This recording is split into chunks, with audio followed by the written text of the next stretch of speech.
Swadee Hup, that's hello in Thai. My name's Anthony and welcome to Quantum Finance. Some of the quants from our Patreon community have asked me how does one go about reading the data to understand the current market condition.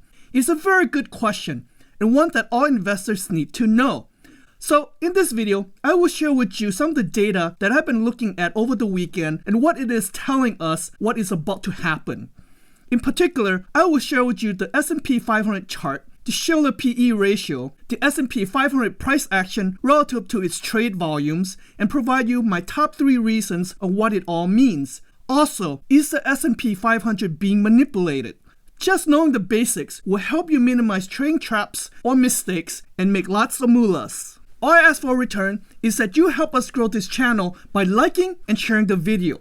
If you have not already done so, please subscribe. Please help us reach the 10K sub. We're almost there at 9.9K. Also, hit the alert bell button so that you get my latest video update. If you want to get 2 free stocks, value up to $1,850, all you have to do is sign up with Weibo, open an account, and deposit $100 into your account. They're now giving out Tesla as well as Google and other stocks. Yes, our viewers have received Google, Facebook, and Apple stocks. Please note that this video is for pure entertainment and education only. I'm not a licensed financial advisor, but that does not mean that I will give you data, facts, and other ideas to supercharge your portfolio. With that out of the way, let's get right into it. The first chart I'd like to share with you is the S&P 500.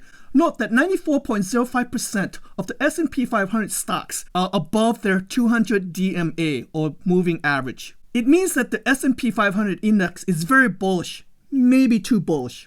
Now, let me show you a second chart. According to BofA, there have been an inflow of $569 billion into global equity funds since November 2020 or the past 5 months.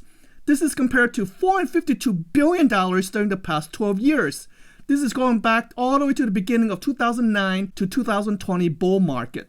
This is a staggering amount of money inflow in such a short period of time. I don't know if this is a good thing or not. It's like blowing too much air into a balloon just a little too fast, and it's only a matter of time before the balloon will burst. Here's another chart from the longtermtrend.net to give you a different perspective of the S&P 500 valuation or the price to earnings ratios from April 1, 1941 to April 1, 2021. It's easy to understand from the chart that stocks are getting frothy or overvalued and therefore in extreme bubble, as you can see from the chart. The price-earning ratio is calculated by dividing a company's stock price by its earning per share. In other words, the price-earning ratio shows what the market is willing to pay for a stock based on its current earnings. It is one of the most widely used valuation metrics for stocks. The PE ratio of the S&P 500 divides the index, which is the current market price, by the report earnings of the trailing 12 months.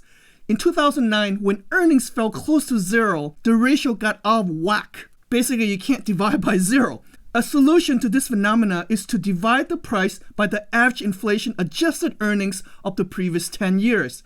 In recent years, Yale professor Robert Schiller, the author of Irrational Exuberance, has reintroduced this adjusted ratio to a wider audience of investors. It is called the Schiller PE ratio of the S&P 500 as illustrated in this graph. Instead of dividing by the earnings of 1 year, this ratio divides the price of the S&P 500 index by the average inflation adjusted earnings of the previous 10 years.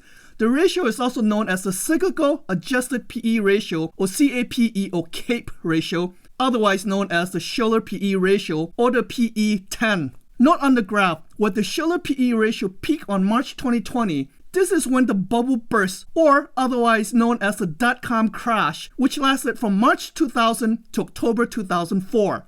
During the crash, many of the online shopping companies such as Pets.com, Webband, Boo.com, as well as communication companies such as WorldCom, Northpoint Communication, and Global Crossing failed and they all shut down. Now, I'm not suggesting that we will have another market crash tomorrow or anytime soon. It's very hard to predict this. I'm just stating the facts that pay attention to these charts as it is providing us valuable data of where the market is currently at and may offer explanation as to why it has been very choppy as of late. Just note that past performance is no guarantee of future results. Now, let me show you another graph. What do you notice in this? The S&P 500 have been rising, but as a technician, I also pay attention to the volume. When the two are not matching, that is, when they diverge, one of the three following reasons could be happening. Reason number 1, investor sentiment. A stock's trade volume represents the total number of shares or contracts that are traded for a specific security during a specific time period. A stock's volume is high when the security are more actively trading, and conversely, a stock's volume is low when its security are less actively trading. But when you see a stock begins irregularly trading at a low volume, meaning the price goes up on a low volume, it is usually a big warning sign. Proceed with caution. Low volume stocks may express trading volatility, market uncertainty, or liquidity risk.